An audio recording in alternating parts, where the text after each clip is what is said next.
Você já percebeu que muitas vezes quem mais atrapalha os seus sonhos é você mesma, você mesmo?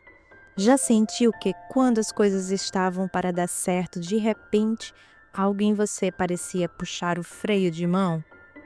A autossabotagem é esse movimento silencioso, quase invisível, mas muito poderoso, que nos impede de chegar aonde poderíamos. Bem-vinda, bem-vindo ao Dominando as Suas Emoções. Esse é o seu espaço para desacelerar, ouvir, se ouvir e descobrir novas formas de lidar com o que sente. Eu sou Vivi Bantim, psicóloga e neuropsicóloga, com 20 anos de experiência na prática clínica, e aqui vamos juntas explorar reflexões, histórias e ferramentas práticas que ajudam a dar novos sentidos às suas experiências emocionais. Hoje vamos para mais um episódio da nova série especial Sessão de Terapia. E antes de começar, eu preciso reforçar: o caso que você vai ouvir é fictício, criado apenas para fins educativos e reflexivos. Nenhum nome ou detalhe corresponde a um paciente real. Tudo é feito com ética, cuidado e sigilo.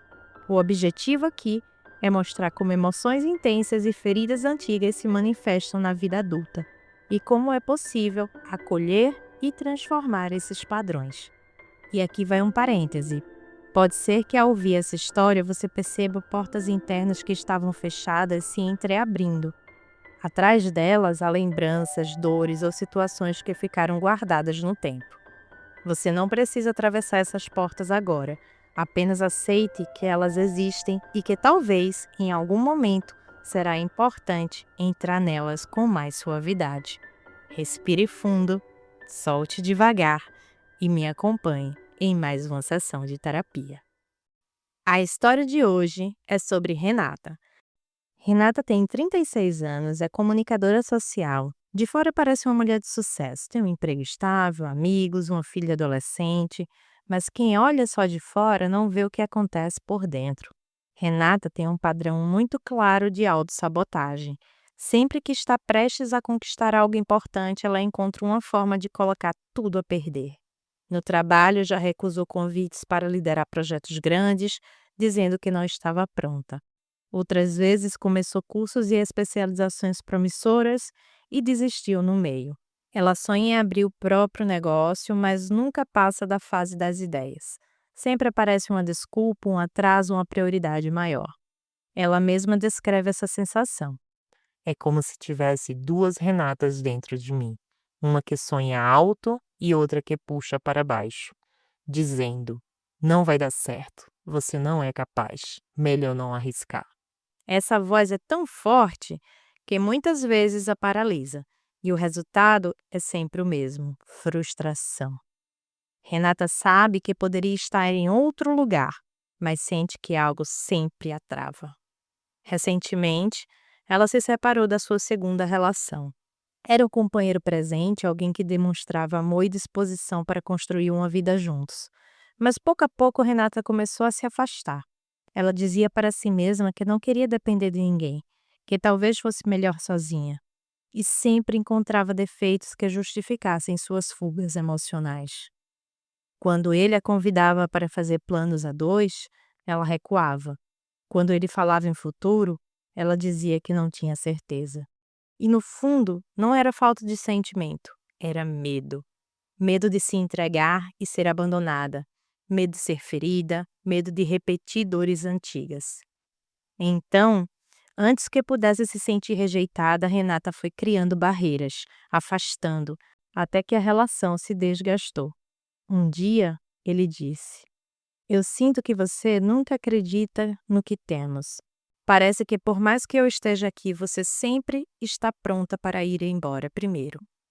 Essas palavras a atravessaram como um espelho. Ela percebeu que mais uma vez tinha se sabotado, que não perdeu apenas um relacionamento, mas também a chance de viver um amor que poderia ter sido saudável. A separação foi dolorosa, mas trouxe uma consciência importante. Se nada mudasse, esse padrão iria se repetir. Outro dia, sua filha acordou dizendo que não estava se sentindo bem, que não queria ir para a escola. Naquele dia, ela tinha sido convidada para recitar uma poesia de sua própria autoria num trabalho de literatura.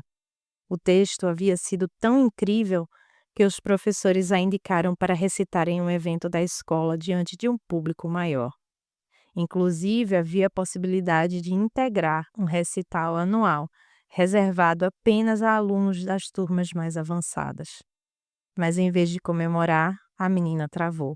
Ela não entendia como algo que havia escrito poderia ter tido tanta repercussão.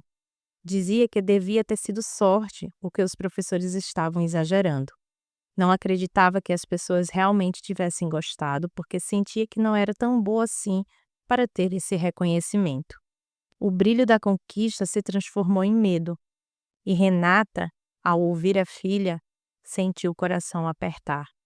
Era como se estivesse diante de uma versão mais jovem dela mesma, cheia de talento, mas incapaz de acreditar em si mesma. Naquele instante, Renata percebeu que a autossabotagem não era apenas um problema interno. Ela estava se transformando em um espelho para a filha, que repetia a mesma lógica de se diminuir diante das próprias conquistas. Foi um choque doloroso. Renata percebeu que não bastava dizer para a filha, vai dar certo, se ela mesma não conseguia viver isso em sua vida. Se não quebrasse o ciclo agora, corria o risco de passar adiante uma herança de insegurança e medo, exatamente o que sempre a travou.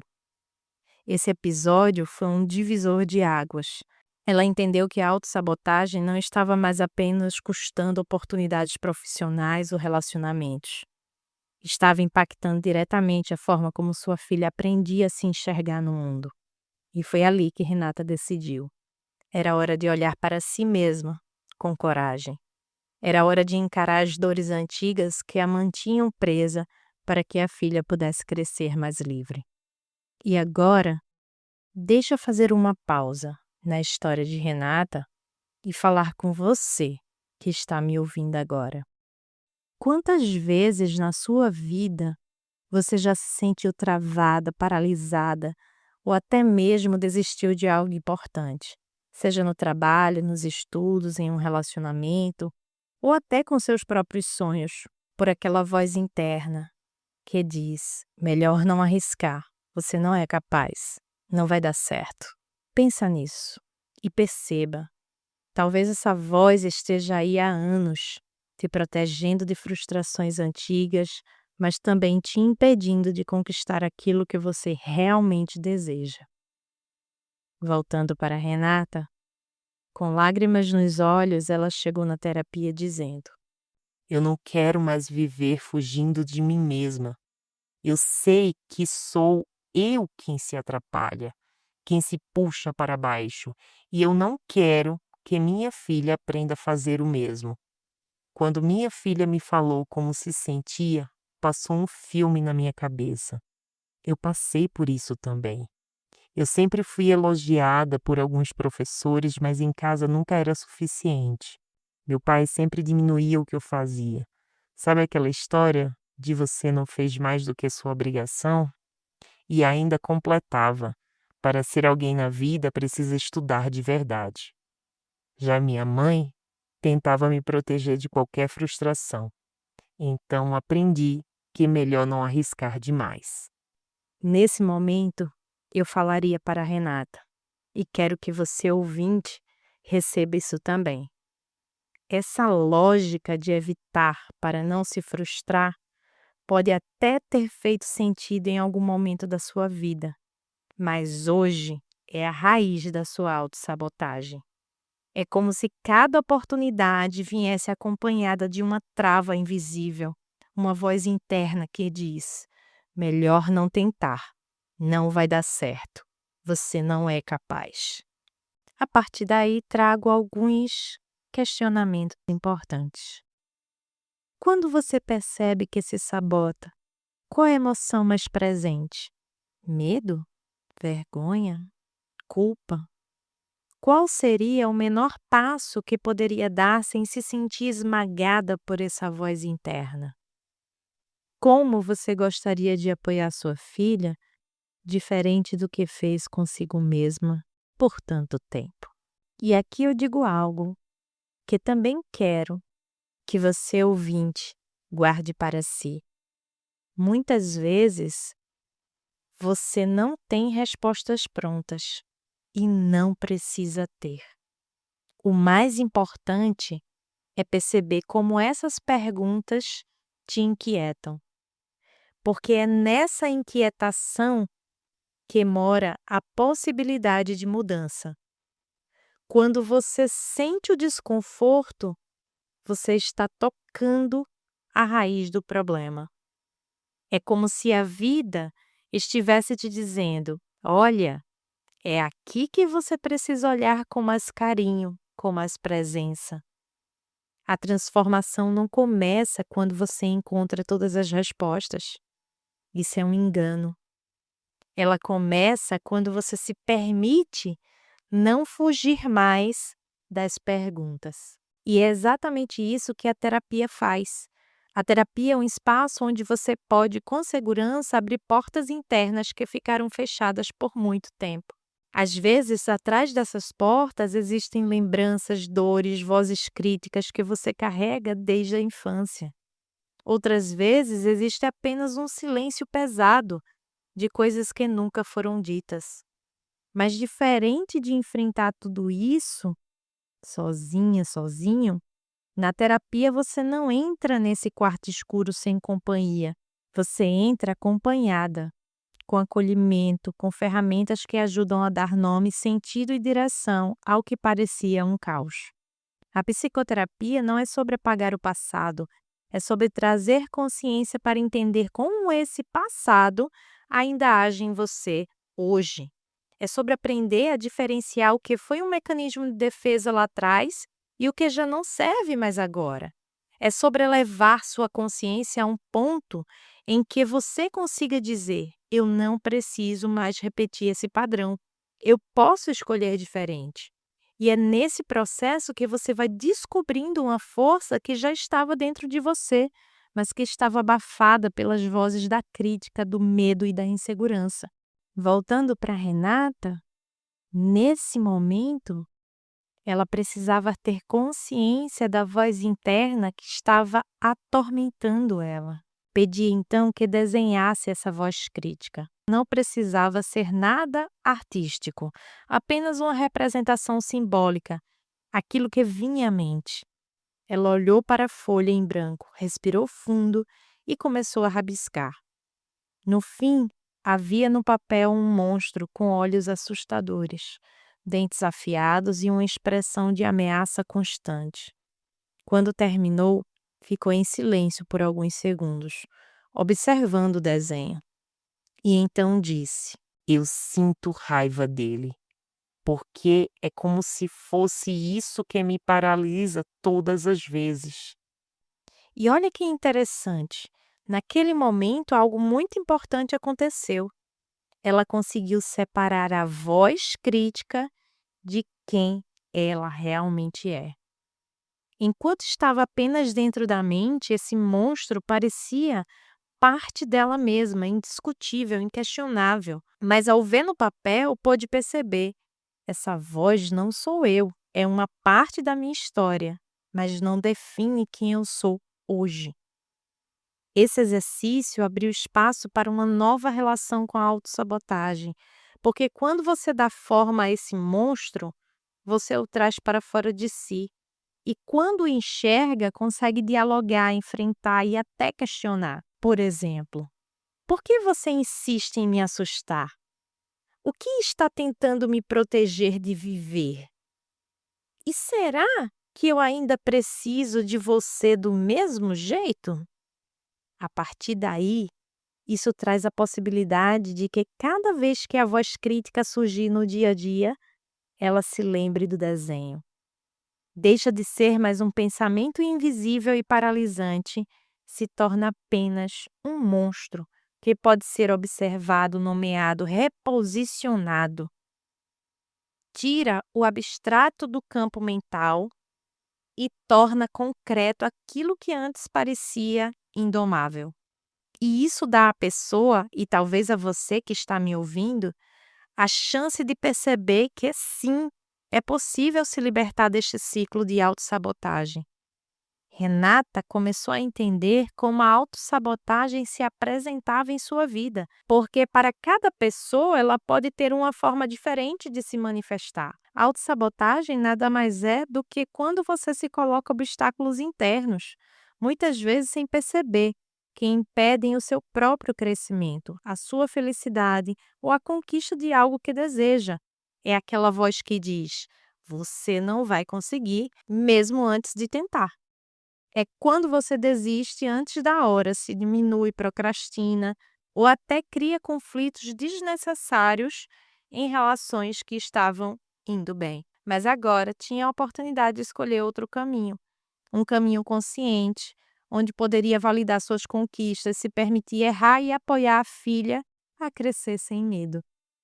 E eu quero encerrar essa sessão deixando algo para ecoar após a sessão e no dia a dia. Você não precisa brigar com essa voz. Você precisa aprender a escutá-la de um outro lugar, com consciência, com presença e com coragem. E foi nesse ponto que eu trouxe para a Renata algo muito simples, mas profundamente transformador: uma tarefa terapêutica. Eu disse a ela, e quero que você que está me ouvindo receba esse convite também. Sempre que perceber essa voz crítica surgindo, em vez de simplesmente acreditar nela, anote. Pegue um caderno, bloco de notas do celular, qualquer lugar, e registre em 3 passos. O primeiro, o que a voz disse. Visualize, inclusive, o monstro que desenhou falando essas palavras. Por exemplo, você não vai dar conta desse projeto. Segundo, o que você estava sentindo no momento? Medo, vergonha, insegurança, raiva? Terceiro, o que você fez em seguida? Paralisou, adiou, desistiu? Ou se, ainda assim, deu um pequeno passo? Essa tarefa tem um propósito muito claro: criar consciência. Porque quando você escreve, você tira a voz crítica de dentro da sua mente, onde ela parece imensa e incontestável, e coloca diante dos seus olhos. E isso muda tudo. Renata começou a perceber padrões que antes passavam despercebidos. Descobriu, por exemplo, que a voz aparecia principalmente quando estava prestes a ser reconhecida por algo bom, e que quase sempre a emoção por trás era medo. Não da falha, mas do sucesso. Essa clareza abriu espaço para uma nova escolha. E aqui está a importância dessa tarefa. No dia a dia, ela funciona como um treino. Cada registro é um lembrete de que você não é a voz crítica. Você é quem observa essa voz. Preste atenção, eu vou repetir. Você é quem observa essa voz. E a partir desse lugar de observadora, observador, você começa a ter liberdade para escolher agir de forma diferente. Esse foi um primeiro passo de Renata, mas já foi suficiente para que ela sentisse. Eu não preciso mais me perder na autossabotagem. Eu posso começar a me encontrar nas minhas escolhas. E agora, antes de encerrar, quero falar diretamente com você que está me ouvindo. Lembre-se, não se trata de lutar, brigar ou se culpar. Trata-se de olhar, compreender e escolher. Escolher dar passos, por menores que sejam, e reconhecer cada movimento como um avanço. Então, respira fundo, olha para dentro com gentileza e aceita o convite. Observa, registra, dialoga e escolhe. Se esse episódio fez sentido para você, compartilha com alguém que pode ter reflexões valiosas com essa série de sessão de terapia. Me segue no Instagram, Vivi Bantim, e não se esqueça, toda segunda-feira tem episódio novo aqui e no meu canal do YouTube, podcast Dominando Suas Emoções. Cuide bem de quem você escolhe ser todos os dias. E lembre-se, você está na central de controle da sua divertida mente. Até o próximo episódio!